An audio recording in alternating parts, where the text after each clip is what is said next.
అపోస్తుల కార్యములు 13వ అధ్యాయము.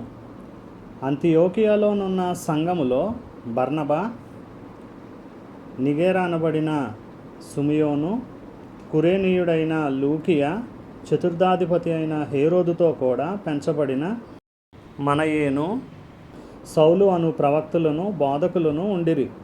వారు ప్రభువును సేవించుచు ఉపవాసము చేయుచుండగా పరిశుద్ధాత్మ, నేను బర్నబాను సౌలును పిలిచిన పని కొరకు వారిని నాకు ప్రత్యేకపరచుడని వారితో చెప్పాను.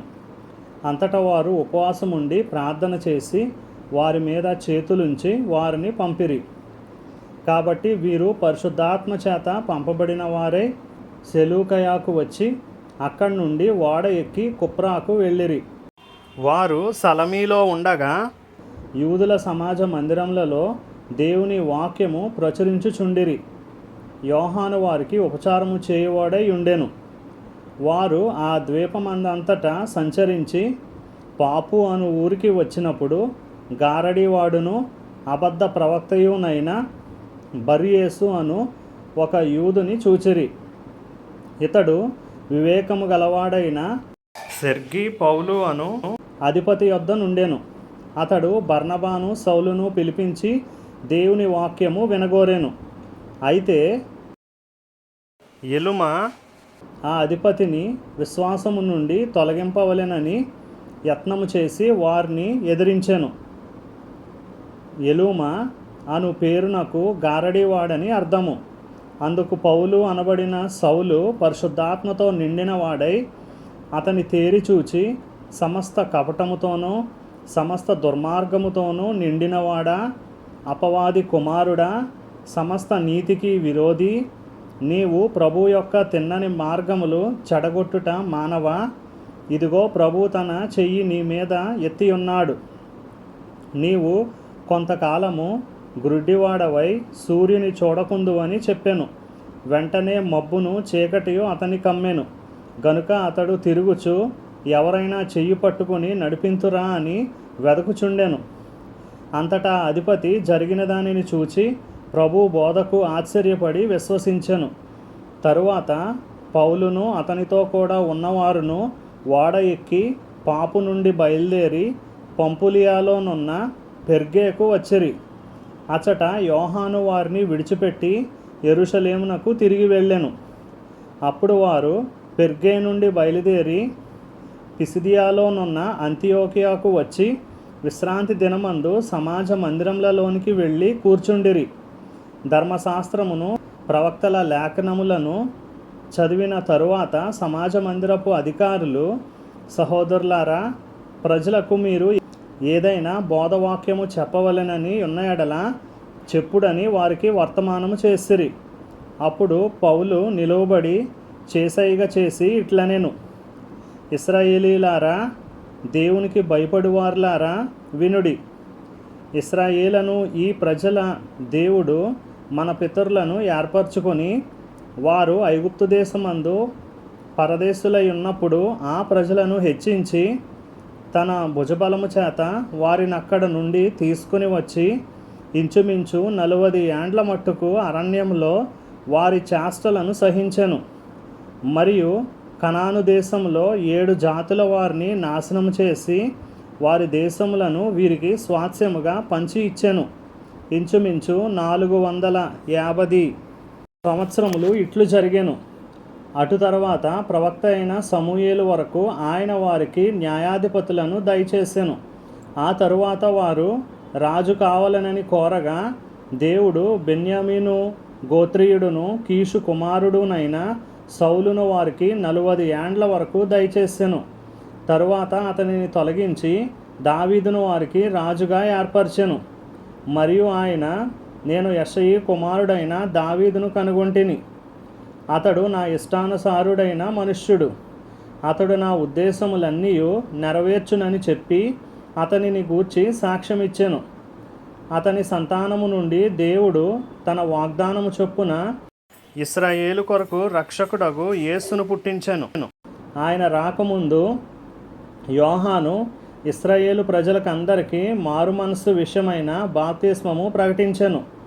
యోహాను తన పనిని నెరవేర్చుచుండగా నేనెవడనని మీరు తలంచుచున్నారు? నేను ఆయనను కాను. ఇదిగో నా వెనక ఒకడు వచ్చుచున్నాడు. ఆయన కాళ్ళ చెప్పులు విప్పుటకైనను నేను పాత్రుడను కానని చెప్పెను. సహోదరులారా, అబ్రహాము వంశస్థులారా, దేవునికి భయపడువారులారా, ఈ రక్షణ వాక్యము మన యొద్దకు పంపబడి ఉన్నది. యెరూషలేములో కాపురముండువారును వారి అధికారులను ఆయననైనను ప్రతి విశ్రాంతి దినమున చదవబడుచున్న ప్రవక్తల వచనములనైనను గ్రహింపక ఆయనకు శిక్ష విధించుట చేత ఆ వచనములను నెరవేర్చిరి. ఆయన యందు మరణమునకు తగిన హేతువేదియు కనబడకపోయినను ఆయనను చంపించవలెనని వారు పిలాతును వేడుకొనిరి. వారు ఆయనను గూర్చి వ్రాయబడినవన్నీ నెరవేర్చిన తరువాత ఆయనను మ్రాను మీద నుండి దింపి సమాధిలో పెట్టిరి. అయితే దేవుడు మృతుల్లో నుండి ఆయనను లేపెను. ఆయన గలిలయ నుండి యెరూషలేమునకు తనతో కూడా వచ్చిన వారికి అనేక దినములు కనబడెను. వారిప్పుడు ప్రజల ఎదుట ఆయనకు సాక్షులై ఉన్నారు. దేవుడు యేసును లేపి పితరులకు చేసిన వాగ్దానమును మన పిల్లలకు నెరవేర్చి ఉన్నాడని మేమును మీకు సువార్త ప్రకటించుచున్నాము. అలాగే నీవు నా కుమారుడవు, నేడు నేను నిన్ను కంటిని అని 2వ కీర్తన యందు వ్రాయబడి ఉన్నది. మరియు ఇక కుళ్ళు పట్టకుండా ఆయనను మృతుల్లో నుండి లేపుటను బట్టి దావీదునకు అనుగ్రహించిన పవిత్రమైన వరములను మీకు అనుగ్రహింతును. అవి నమ్మకములైనవని చెప్పెను. కాబట్టి వేరొక కీర్తన యందు నీ పరిశుద్ధుని కుళ్ళు పట్టనీయవని చెప్పుచున్నాడు. దావీదు దేవుని సంకల్పము చొప్పున తన తరము వారికి సేవ చేసి నిద్రించి తన పితరుల యొద్దకు చేర్చబడి కుళ్ళిపోయాను గాని దేవుడు లేపినవాడు కుళ్ళు పట్టలేదు. కాబట్టి సహోదరులారా, మీకు ఈయన ద్వారానే పాపక్షమాపణ ప్రచురమగుచున్నదనియు మీరు మోషే ధర్మశాస్త్రం వలన ఏ విషయములలో నీతిమంతులుగా తీర్చబడలేకపోతిరో ఆ విషయములన్నిటిలో విశ్వసించు ప్రతివాడును ఈయన వలననే నీతిమంతుడిగా తీర్చబడుననియు మీకు తెలియగాక. ప్రవక్తల గ్రంథమందు చెప్పబడినది మీ మీదకి రాకుండా చూచుకొనుడి. అదేమనగా, ఇదిగో తిరస్కరించువారులారా, ఆశ్చర్యపడుడి, నశించుడి. మీ దినములలో నేనొక కార్యము చేసేదను. ఆ కార్యము ఒకడు మీకు వివరించినను మీరెంత మాత్రమును నమ్మరు అనెను. వారు సమాజ మందిరంలో నుండి వెళ్ళుచుండగా ఈ మాటలను మరుసటి విశ్రాంతి దినమున తమతో చెప్పవలెనని జనులు వేడుకొనిరి. సమాజ మందిరంలోని వారు లేచిన తరువాత అనేకులు యూదులను భక్తిపరులైన యోధమత ప్రవిష్టులను పౌలును బర్నబాను వెంబడించిరి. వీరు వారితో మాట్లాడుచు దేవుని కృపయందు నిలకడగా నుండవలెనని వారిని హెచ్చరించిరి. మరుసటి విశ్రాంతి దినమున దాదాపు ఆ పట్టణమంతయు దేవుని వాక్యము వినుటకు కూడి వచ్చెను.